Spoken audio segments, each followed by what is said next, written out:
Voici la voix de l'attaque internationale, la voix de la vérité et de la vie.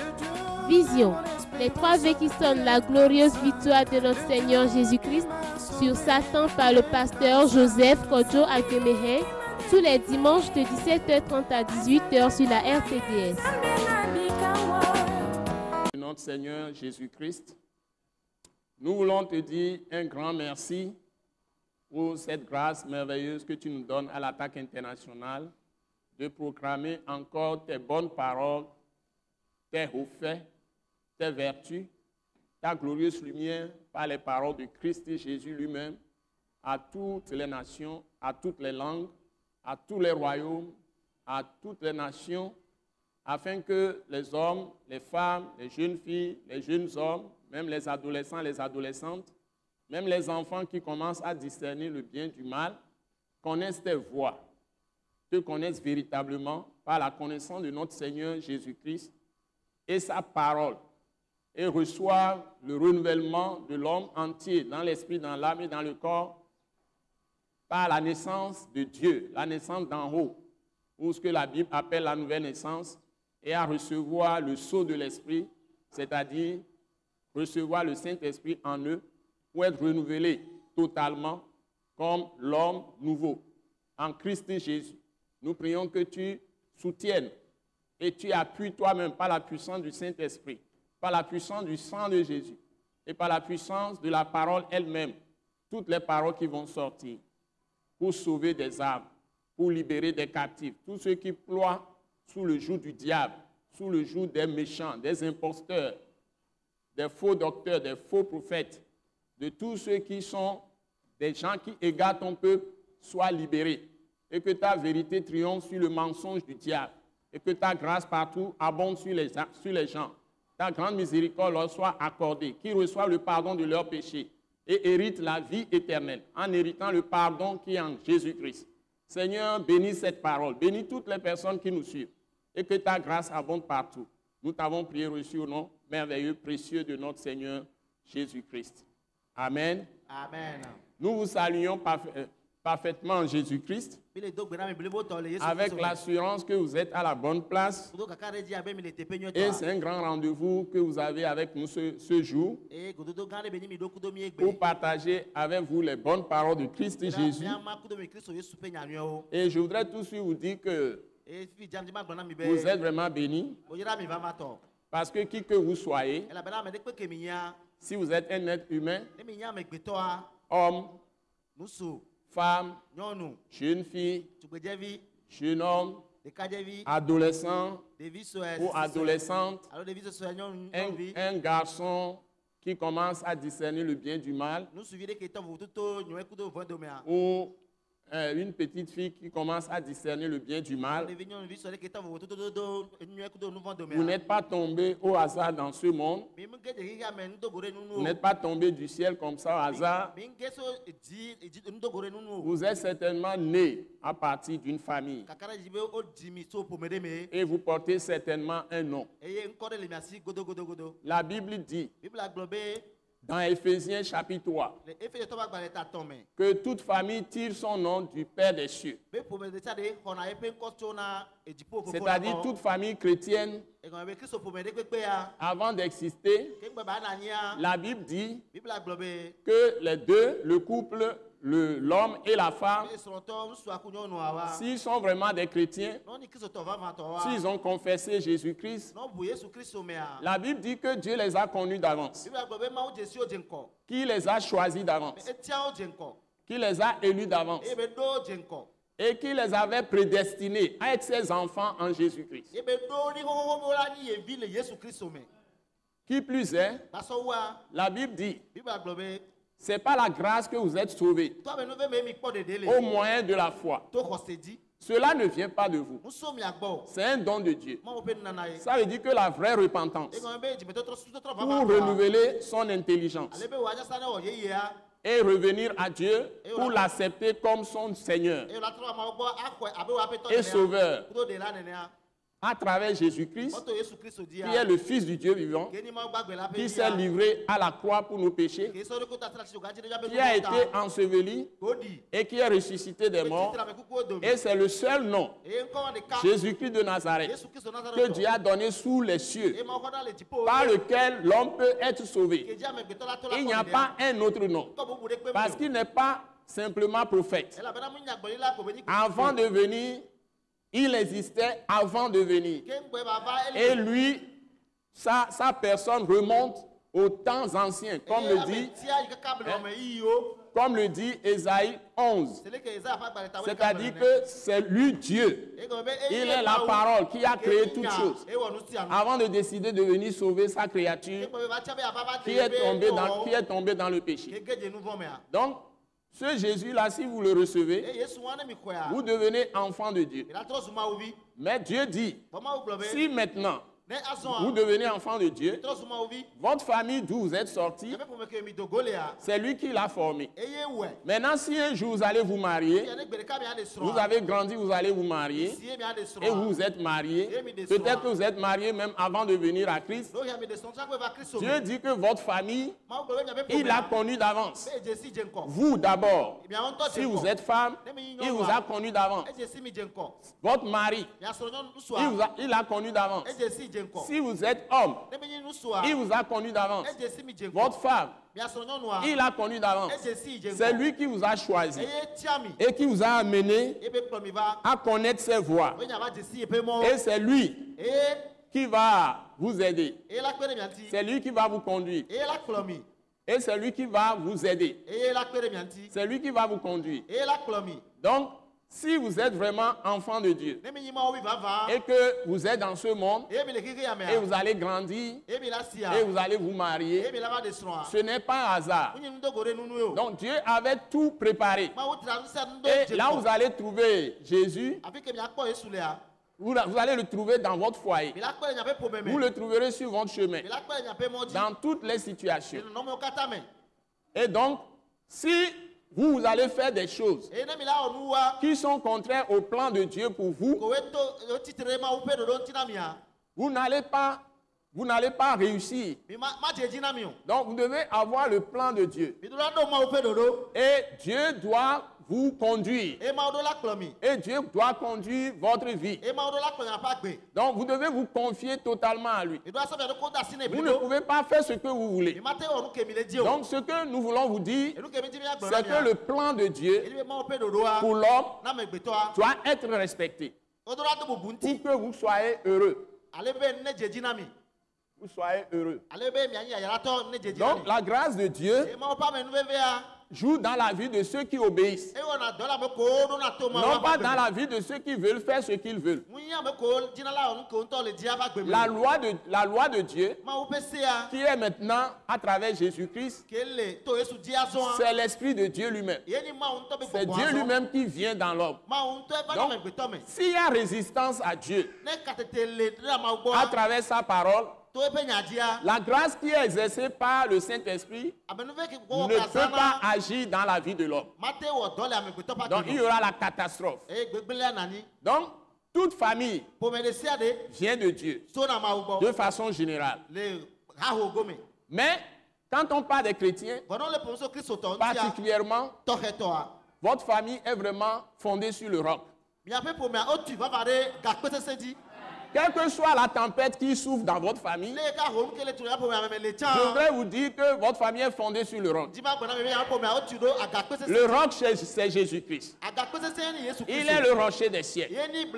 Il ne change pas. Qui suivait Israël quand il était devant eux dans la nuée pendant la journée, les conduisait et il était le feu devant eux pendant la nuit pour les conduire. Et la Bible dit que c'est lui ce rocher auquel Israël a bu dans le désert. Donc quand ils avaient soif, ils devaient mourir dans le désert. Ils avaient vraiment soif. Les chameaux, les ânes qui les transportaient, les chevaux, avaient soif aussi. Ils devaient périr. Moïse, Dieu lui a dit de frapper le rocher Et il a frappé le rocher avec son bâton, qui est devenu le bâton de Dieu, avec lequel il faisait les miracles. Il a frappé le rocher et l'eau sortit en abondance. Tout le peuple de près de 3 millions de personnes ont bu. Et les animaux ont bu. Et ils étaient sauvés. Quand ils avaient faim, Dieu a envoyé ce qu'il a appelé la manne. Et en ce moment, les Israélites l'ont appelé pain du ciel. Mais Jésus leur a dit que Dieu ne leur a pas donné le pain du ciel. Parce que c'est lui, Jésus-Christ, maintenant, qui est le vrai pain,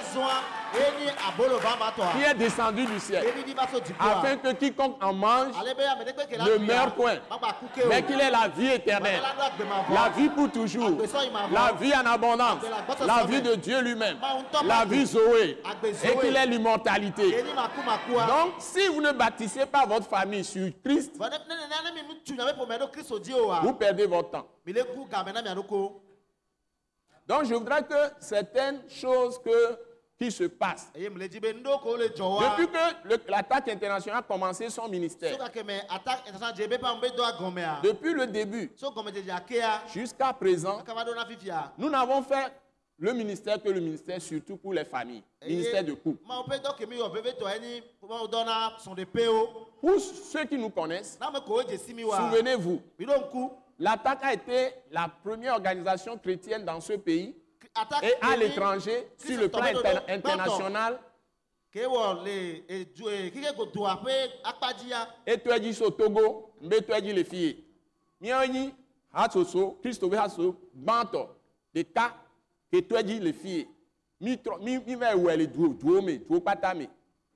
C'est nous qui avons commencé à donner des conférences sur les problèmes des familles.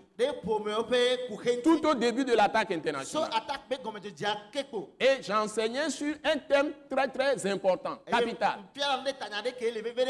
Couple sauvé et heureux. Personne ne savait ce que je vivais moi-même dans mon propre foyer. Mais je n'étais jamais abattu par quoi que ce soit. C'est peut-être depuis mes fiançailles que je vais rompre mes fiançailles. Mais je ne l'ai pas fait. J'ai eu 32 ans de mariage. Donc, et si nous avons commencé plusieurs années dans ce pays, c'est plus de 5 ans. Et les gens, les hommes de Dieu de tout part, même les pasteurs plus âgés que nous, avec leurs épouses, ils venaient à cette conférence, à l'attaque internationale. Et il y a beaucoup de femmes qui avaient des hommes qui découchaient, qui les trompaient. Beaucoup de femmes. C'est des cadres supérieurs, surtout les cadres. Ça se passe souvent chez les cadres. Et aussi chez d'autres hommes. Ils vont à l'église avec leurs femmes, mais ils découchent, ils trompent leurs femmes. Ils grossissent des femmes, ils enceintent les femmes de gauche à droite. Il y en a qui couchent même avec les bonnes. Et ils faisaient du n'importe quoi. Et nous avons tellement d'informations et c'est pour cela que nous avons commencé ces conférences. Et quand nous avons commencé le ministère ailleurs, dans d'autres pays, nous avons limité ce ministère de l'attaque internationale uniquement aux couples. Il s'est même trouvé qu'il y avait des couples stériles. Nous avons dans ce cercle de ministère de l'attaque internationale. Et nous avons refusé de recevoir les jeunes. Nous ne recevions que les couples. Et nous étions au moins 40 couples. Et nous avons des réunions importantes tous les dimanches. Pendant 2 heures de temps. Conférence sur la parole de Dieu. Pour prêcher la fidélité, le plan de Dieu pour le mariage, la vie de Dieu dans le mariage. Et à ces occasions, nous faisions des intercessions. Il y a beaucoup de mariages qui ne pouvaient pas avoir d'enfants stériles, qui ont reçu des enfants. Je dirais même des milliers de familles où les foyers devaient être brisés, qui ont été réconciliés. Et c'est ce que nous avons fait depuis que nous avons commencé les émissions télévisées. Nous recevons les gens de tous côtés, les jeunes filles, les femmes, les hommes de tous côtés. Donc l'ennemi maintenant, là, Satan, le diable lui-même, en personne, s'est levé contre nous, a fait toutes sortes de choses, nous a calomniés, pensant qu'il pouvait nous disqualifier. Non, c'est Dieu qui nous a qualifiés.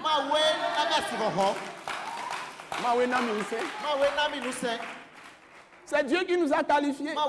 Donc, ayant une bonne conscience devant Dieu, n'ayant jamais trahi Dieu, en commettant un adultère, en commettant quelques injustices dans nos propres foyers, nous sommes toujours debout dans la tempête pour annoncer Christ et montrer la bonne voie aux gens.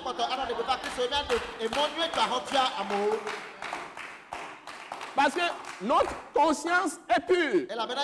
Nous avons un cœur pur. Si vous vivez avec moi, je laisse plutôt mes intérêts. Et je m'occupe beaucoup plus des intérêts de celui qui est à côté de moi. Mais la concession que je ne fais à personne, c'est de trahir mon Dieu en ne témoignant pas de la parole de Christ. Même dans ma maison, c'est ça. S'il arrive que j'ai problème avec quelqu'un, c'est en rappelant ces paroles à la personne. C'est tout. La rigueur, la fermeté dans la foi, l'avancement dans la foi, la profondeur de la foi. C'est ça ma vie. Donc, je voudrais que ça soit clair. Et donc, je suis très bien placé pour maintenant. J'ai promis que je vais parler sur le mariage, je vais enseigner sur le mariage. Parce que dans ces émissions télévisées, parce que les gens ne comprennent rien du tout du mariage. Parce qu'il y a beaucoup de gens qui ne comprennent pas le mariage avant de se marier. Eh bien, qu'est-ce qui va arriver? Chacun des époux connaît un morceau de la parole. Et le morceau de la parole qui l'avantage, c'est ça que l'un ou l'autre oppose à l'autre. Par exemple, l'homme va dire, je suis le chef de la maison. La femme doit être soumise à l'homme.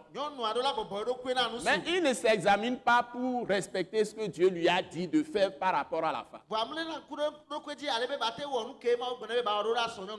Ou bien la femme dit au mari que le mari doit aimer sa femme. Et la femme se permet de faire n'importe quoi. Elle ne s'examine pas pour savoir ce que Dieu lui demande elle de faire par rapport au mari. Quand c'est comme ça, les deux ne comprennent rien au mariage. D'abord, ils n'ont même pas la foi dans le mariage. Et cet homme est prompt à abandonner la femme. Et ou bien la femme aussi est prompte à abandonner son mari. On parle un langage diabolique dans le foyer. Et comme l'Écriture le dit si bien, la mort et la vie sont au pouvoir de la langue. Donc tout ce qui prononce ces deux-là, le couple prononce, c'est exactement ce qui va leur arriver. Et la catastrophe arrive. Sans oublier les soupçons, les suspicions que l'un ou l'autre peut avoir contre eux. Et puis sans oublier maintenant l'empoisonnement des familles d'où ils sont sortis, tous les deux. Des familles idolâtres, où il y a des esprits impurs, des démons de famille. Et l'un ou l'autre va vouloir imposer les points de vue des familles à l'autre.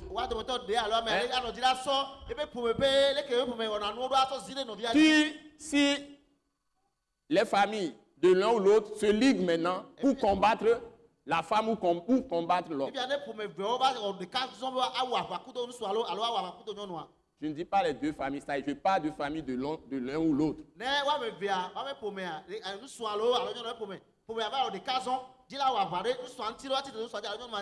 Et c'est ça qui détruit les familles. Ajoutez à cela la malhonnêteté des chrétiens même. Des églises. Par exemple, il y a des églises, je vous dis, il y a des pasteurs qui passent derrière d'autres pasteurs pour aller corrompre, séduire l'esprit des femmes d'autres pasteurs pour détruire leurs églises. Ça se passe dans ce pays. Ça se passe dans ce pays.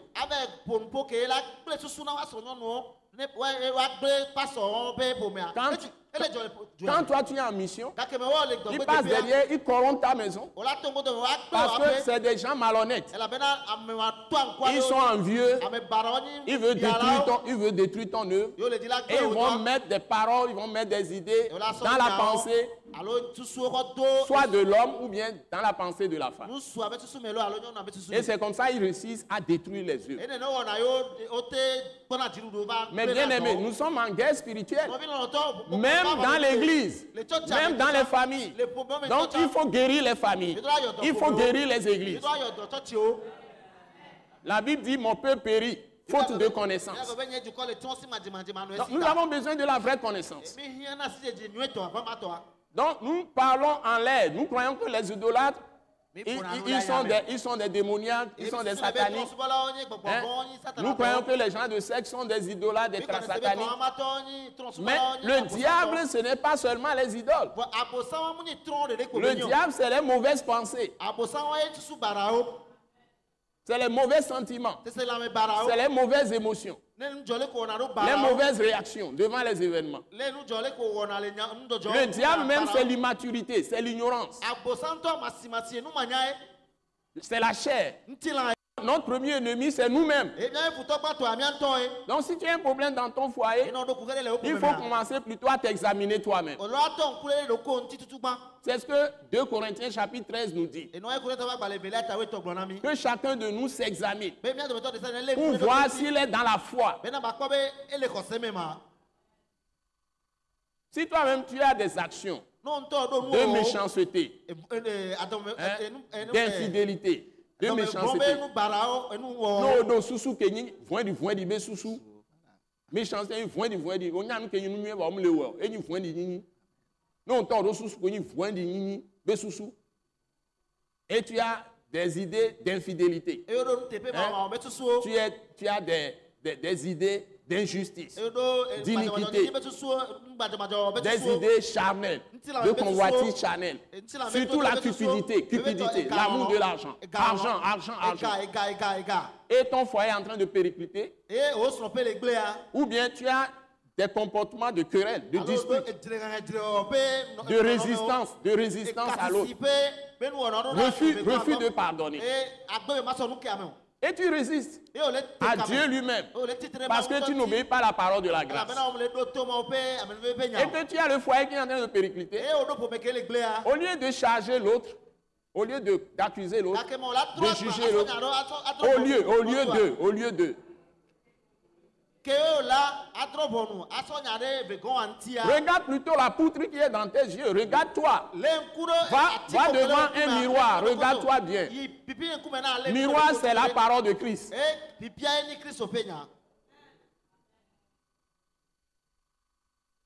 Parce que Dieu ne tolère pas l'injustice.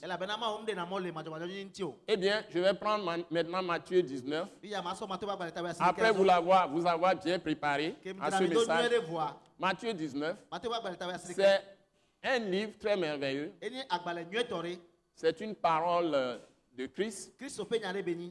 Et ça nous donne, disons, des paroles qui rappellent une position dans laquelle il se trouvait, les gens lui posent des questions pour lui tendre des pièges. Hein? Les gens lui ont posé des questions pour lui tendre des pièges. C'est-à-dire, souvent quand quelqu'un est intègre, il est droit, il prêche la vérité, tout le monde essaie de piéger la personne. D'abord, le diable en premier piège la personne. Peut pousser des gens à faire des choses dans le sillage, dans l'environnement de la personne, pour discréditer la personne, pour calomnier la personne. C'est ça. Il utilise des gens dans son environnement. Nous qui les blancs, ne Amérique tona nyatepe, et bejina be ya nous qui nous jojo et débliboa. Et djedja nous ka bosan wona le pompo so abosan be do onti nous ka bosan wona nyibe e jina be ya Amérique le amia be gbagblame amia ba home alo amia be gbagblame ne enabe amia ko be gbagblame a o le onu voin dido ndo ba jo barabara ne ba so podi amia ke nya me jojo ya nous qui les blancs. Donc c'est ce qui se passe. Donc il faudrait que vous compreniez. Hein? Il ne faut pas tomber dans l'esprit de soumission des hommes à Dieu. Hein? Il ne faut pas tomber dans le piège de l'esprit d'insoumission des gens à Dieu, à Christ. Et ils ne se soumettent pas à la parole de Christ. Et c'est justement aussi le problème de l'esprit d'insoumission des femmes à leur mari. C'est la même chose.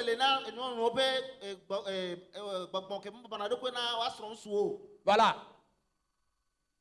Et aussi le manque d'amour des maris par rapport à leurs femmes, ce qui n'est pas le cas de Dieu ou de Christ par rapport à nous. Christ nous aime toujours. Donc ne confondons pas les choses. Donc nous devons nous ressaisir. Et je parle à toute la création, à tous les hommes, à toutes les femmes, de tous les pays, de toutes les races. Pour dire que l'attaque est suscitée comme un vrai mouvement de réveil et d'évangélisation. Et nous avons toujours la parole. Et nous sommes toujours sur les bons rails.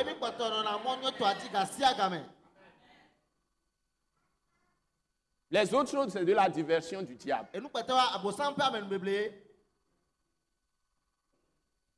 C'est de la tromperie. C'est de la mascarade. Mascarade, c'est qu'on fait la chose pour tromper. On met des masques pour cacher le vrai visage. Donc, le diable a voulu mettre un habit de haillon à Josué dans Zacharie 3. Et l'ange de l'Éternel l'a réprimé.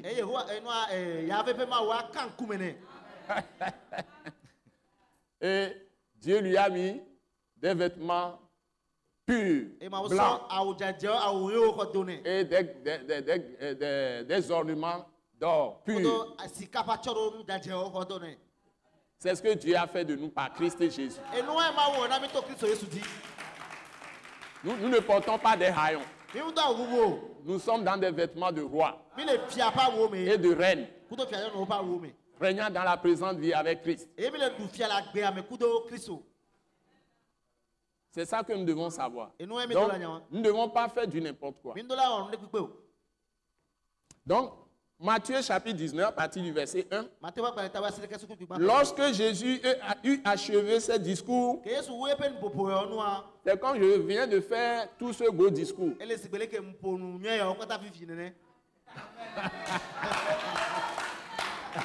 Alléluia. Amen.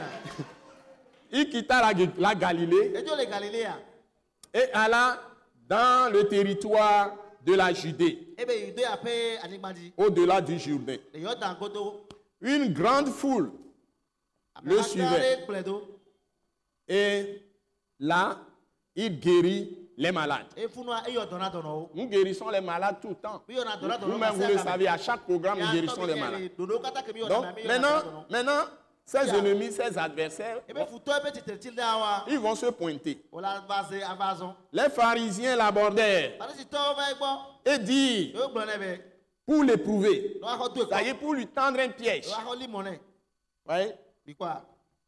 Les gens nous tendent beaucoup de pièges. Ils disent du n'importe quoi sur nous. Et ce sont des menteurs. C'est des incapables. Parce qu'ils ont utilisé nos paroles, ils ont témoigné devant nous dans l'église ici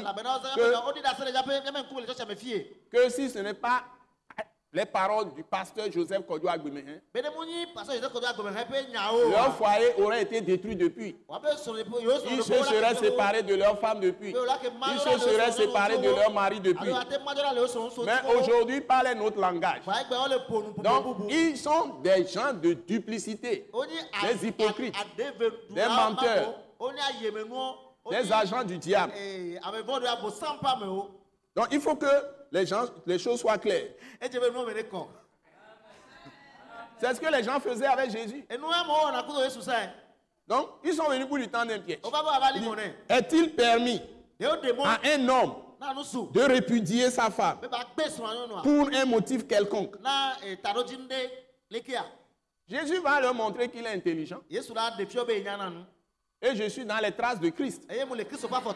Il est intelligent et sage. Il nous a donné l'esprit de force, d'amour et de sagesse. Et nous aussi, nous l'utilisons pour fermer la bouche à tous les menteurs.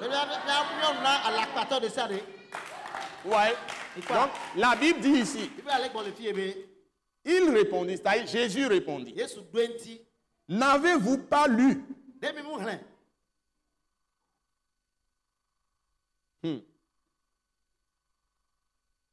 que le Créateur, au commencement, c'est-à-dire Dieu, le Père, fit l'homme et la femme, et qu'il dit, c'est pourquoi l'homme quittera son père et sa mère et s'attachera. Le mot s'attacher, celui qui s'attache au Seigneur Jésus-Christ est avec lui un seul esprit.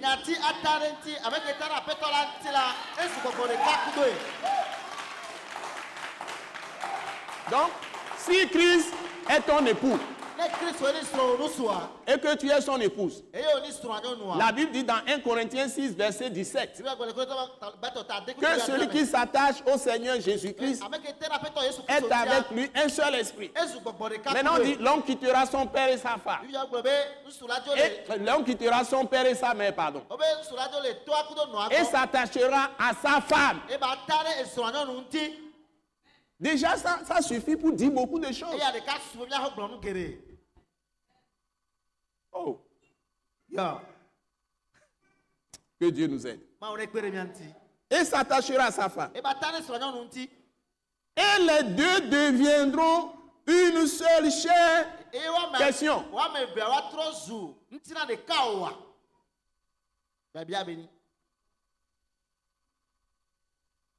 Est-il permis qu'un homme répudie sa femme pour un motif quelconque? Jésus répond par une autre question. Et je pose cette question à tout le monde. Et je veux que chacun examine les paroles qui sortent de sa bouche dans sa maison. Toutes les femmes, soyez honnêtes. Tous les hommes, soyez honnêtes. Quelles paroles sortaient de ta bouche? Jusqu'à ce que vous ayez des problèmes maintenant. Ou que tu es maintenant sorti de la maison de ton mari, ou bien tu as perdu ta femme ou ta femme est partie. Qu'est-ce qui sortait de la bouche de qui? Ça peut venir de l'homme ou de la femme. Ou ça peut venir des deux. Mais ce n'est pas Dieu qui a fait ça. C'est parce que les hommes ne veulent pas se soumettre à Christ. Ils ne veulent pas se soumettre à la parole de Christ. C'est tout. Ils ne veulent pas se soumettre à la parole de Dieu. Cessons d'accuser les gens. Soyons sérieux.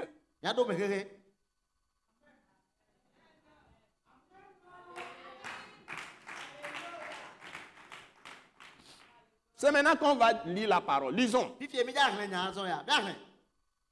que Dieu dit, C'est pourquoi l'homme quittera son père et sa mère et s'attachera à sa femme. Et les deux deviendront une seule chair.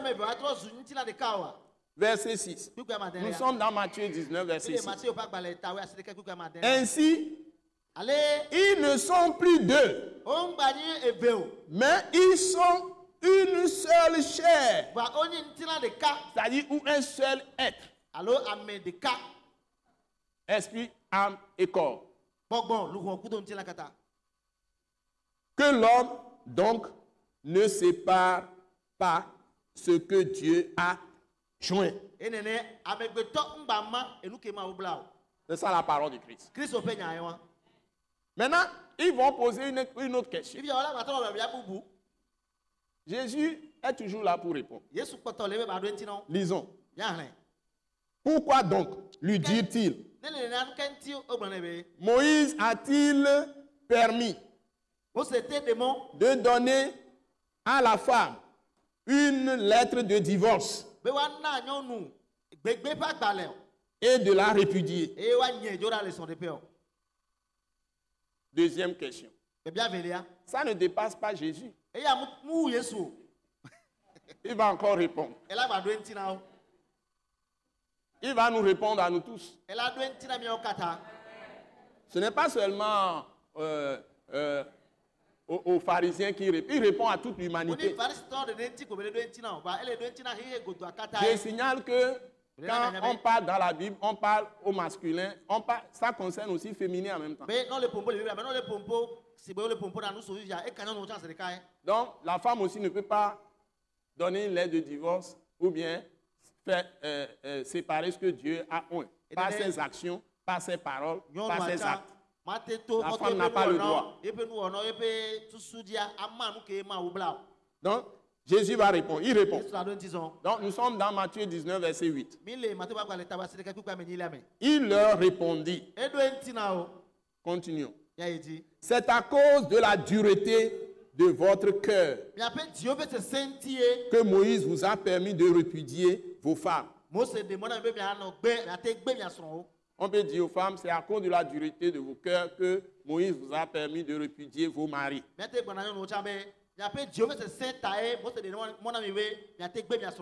Au commencement, il n'en était pas ainsi. Ouais. Donc, le divorce ou bien répudier une femme ou répudier un homme qu'on a épousé n'existe pas dans le plan de Dieu. Ça n'existe pas dans le plan de salut de Dieu. Et je vais vous prêcher après 1 Corinthiens chapitre 7, tout le chapitre. Donc, à moins que vous avez rétrogradé, vous avez renié Christ, vous avez renié votre foi. Si vous n'avez pas renié Christ, vous n'avez pas rejeté Jésus, vous n'avez pas renié la parole de Christ. Si vous êtes vraiment en Christ, dans la foi, c'est-à-dire répudier votre femme ou répudier votre mari, quitter votre femme ou quitter votre mari, ça ne viendra jamais dans votre pensée. Vous ne le direz jamais de votre bouche. Vous ne pouvez pas dire à votre mari que vous n'êtes pas de sa famille. Et vous ne pouvez pas dire à votre femme que je vais te répudier, je vais prendre une deuxième femme. Vous ne pouvez pas le dire. C'est une abomination.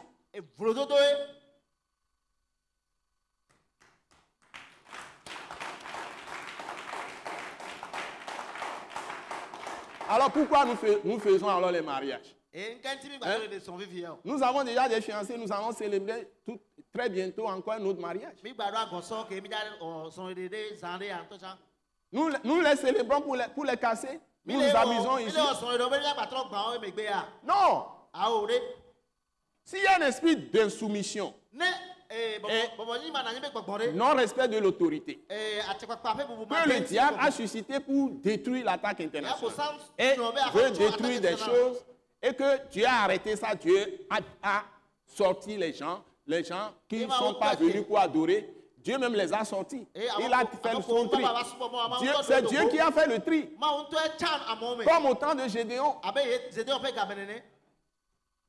Mais ça n'a rien à voir avec la vérité. Et c'est ce que nous prêchons.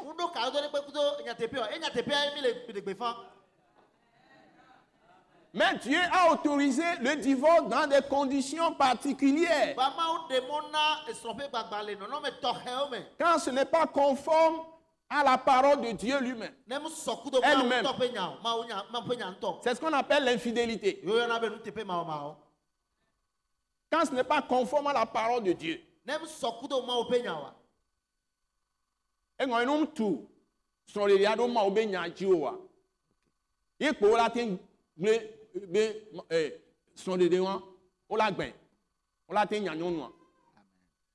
Nous avons ça dans le cas d'Abraham. Abraham et sa femme Sarah. Abraham n'a pas demandé d'être polygame. C'est Sarah qui ne croit pas à ce que Dieu a promis et qui a donné Agar à Abraham.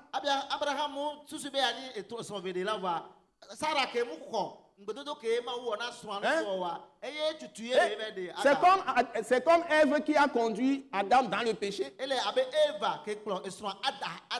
C'est pourquoi on dit à la femme dans 1 Pierre chapitre 3 qu'une femme, même c'est dit dans 1 Timothée chapitre 2, la femme n'a pas le droit de donner des instructions à l'homme, de prendre autorité sur l'homme dans le foyer, ni dans l'église. Dieu ne donne pas l'autorité d'enseigner l'homme, de prendre autorité sur l'homme.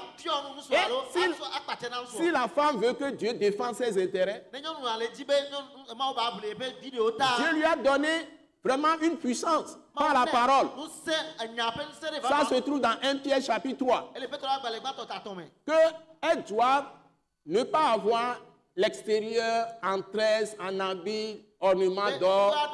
Cette beauté-là, ce n'est pas ce que Dieu attend d'elle. Cette beauté-là, c'est pas ce que Dieu attend. Mais d'avoir la beauté intérieure.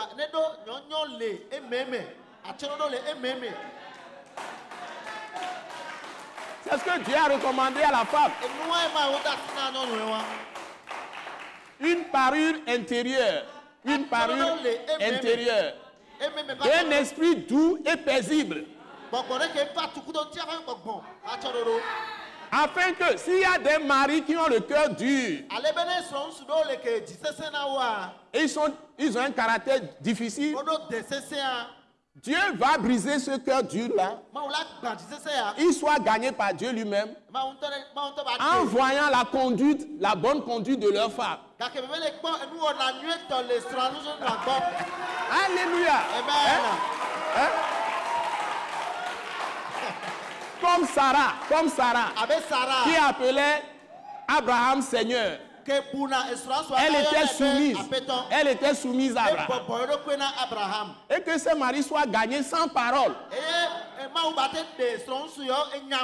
C'est-à-dire les femmes n'ont pas à parler. Elles ont une puissance de convaincre Dieu lui-même d'intervenir pour elles en menant une vie d'un esprit doux et paisible au foyer.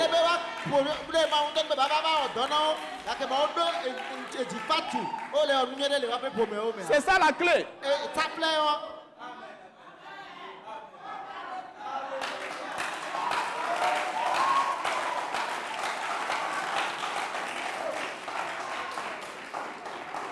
C'est ça la clé. Sans parole. L'homme aussi peut pratiquer ça parfois. Moi, je pratique souvent ça. Tu vas poser des questions. Parfois, on pose des questions, je ne réponds pas. Parfois, je dis, laisse-moi le temps, je ne peux pas répondre maintenant. Je suis en train de préparer mon programme qui est devant moi, donc je ne peux pas répondre maintenant. Donc, parfois, on m'accuse que je ne veux pas parler. Ce n'est pas tout le temps qu'il faut parler. Il y a un temps pour parler, mais il y a un temps pour se taire aussi.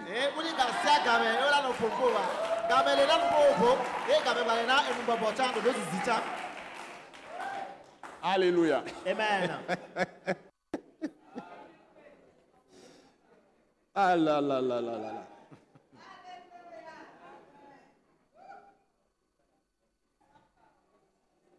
Bon, nous allons quand même lire un petit, je vais m'arrêter.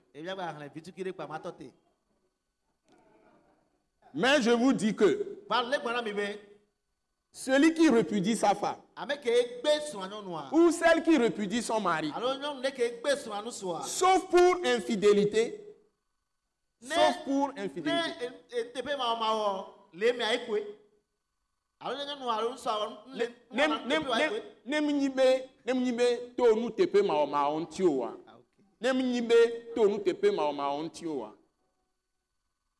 Et qui en épouse une autre ou un autre, commet un adultère. Vous voyez? Donc la seule raison, c'est qu'il y a infidélité. Vous pouvez voir l'infidélité dans la personne quand la personne, son expression, sa parole montre que la personne n'a même pas compris le mariage avant de se marier.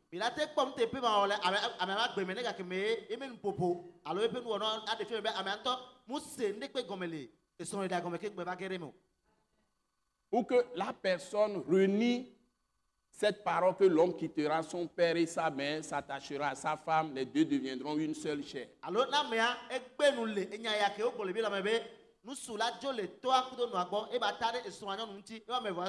exemple, il y a des hommes qui sont mariés, mais ils n'ont pas de personnalité. C'est la mère de l'homme ou le père de l'homme ou quelqu'un de l'homme qui vient décider à la place de cet homme se marier dans le foyer. Et tout le temps, il va aller rapporter le problème. Et c'est l'autre, c'est quelqu'un qui va venir décider à sa place. Ou bien la femme aussi est liée à des gens de sa famille et sa conscience est gérée par les gens de sa famille. Et la femme peut même dire qu'elle n'est pas de la famille de l'homme. Et continuer à signer son nom de jeune fille.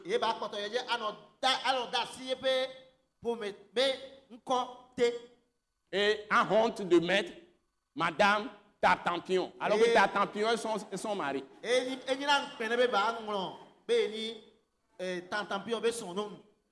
continue à écrire le nom de jeune fille Tantapia.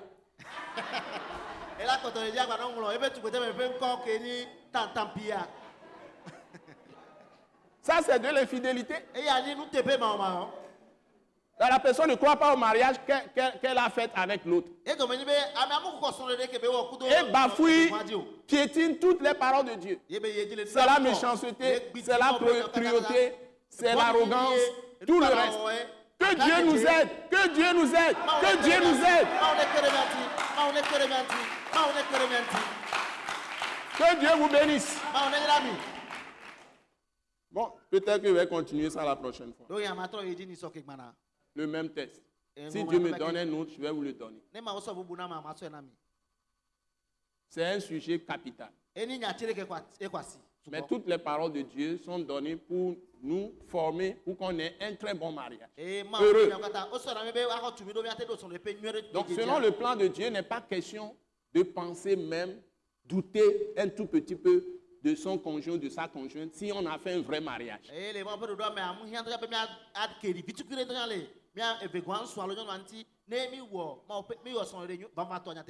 Et s'il y a des difficultés, nous allons à genoux vraiment. Nous prions.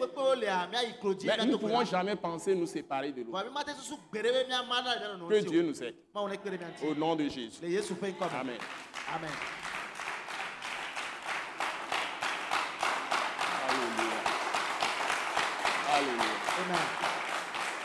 Alléluia. Amen. Donc nous rappelons l'école Wise Leadership continue. L'école Wise Leadership continue. C'est l'école du ministère de l'attaque internationale. Nous formons tous les hommes de Dieu, que vous ayez le titre d'apôtre, pasteur, prophète, docteur, évangéliste, diacre, diaconesse, évangéliste femme, prophétesse, quel que soit votre. Mais vous êtes aussi un saint, une sainte, et vous voulez être trempé dans la puissance de Dieu. Et avoir l'autorité de marcher sur les serpents, sur les scorpions, sur toute la puissance de l'ennemi.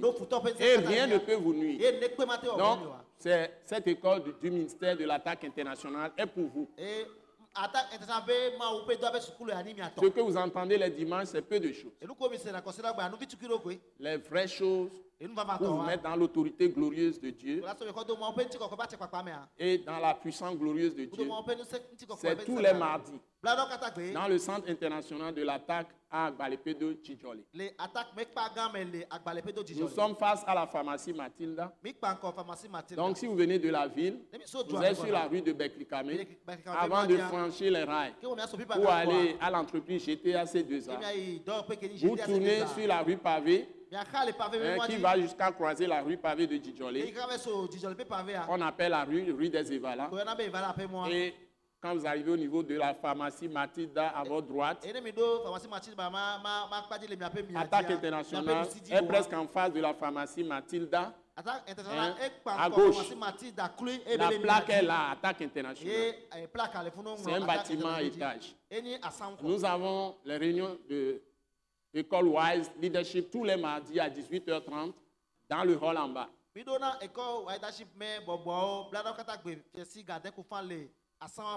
Je vous attends mardi prochain. Soyez vraiment bénis. La grâce de Dieu abonde sur tout le pays. Nous demandons la paix pour tous les foyers, pour toutes les familles. La grâce de Dieu abonde sur toutes les familles dans ce pays. En Afrique, en Europe, en Asie, en Amérique, partout dans le monde entier. Dieu soit avec ses enfants et leur faire réussir leur mariage. Au nom puissant de Jésus-Christ. Amen. Amen.